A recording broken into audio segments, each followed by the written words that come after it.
कामठीमध्ये बनावट नोटांचा धक्कादायक प्रकार समोर आला आहे. नवीन कामठी पोलीस स्टेशन हद्दीतील SBI बँकेच्या ATM केंद्रात बनावट नोटा जमा केल्याप्रकरणी पोलिसांनी 2 आरोपींना अटक केली आहे, तर एक आरोपी अद्याप फरार आहे. या प्रकरणी अधिक माहिती जाणून घेऊया वरिष्ठ पोलीस निरीक्षक अंधाडे साहेब यांच्याशी.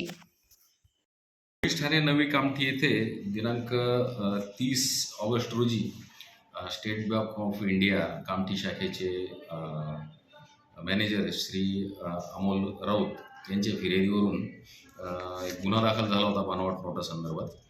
एक ATM डिपॉझिट मशीनमध्ये त्यांच्या काही बनावट नोटा आढळून आल्या होत्या आणि त्या आढळून आल्यामुळे 19,000 रुपये किमतीच्या 38 नोटा होत्या.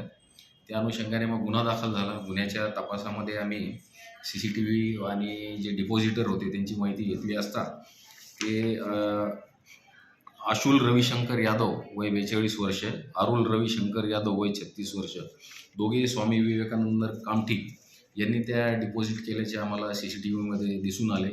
त्या आधारावर आम्ही त्या नोटा सिक्युरिटी प्रेस नाशिक येथे पाठवल्या.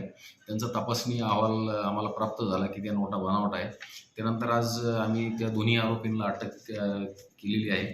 माननीय न्यायालयाने त्यांना दिनांक 10 पर्यंत पोलीस कोठडी सुनावलेली आहे आणि आता या तपासादरम्यान त्यांनी ह्या नोटा कुठून प्राप्त केल्या होत्या, त्यांची कोणते रॅकेट आहे का, कोणाशी संबंध आहेत का, किंवा आंतरराष्ट्रीय याच्यामागे रॅकेट आहे का, याबाबत आम्ही सखोल चौकशी करून या आरोपींना जास्तीत जास्त शिक्षा होईल अशी चार्जशीट माननीय न्यायालयात दाखल करणार आहोत.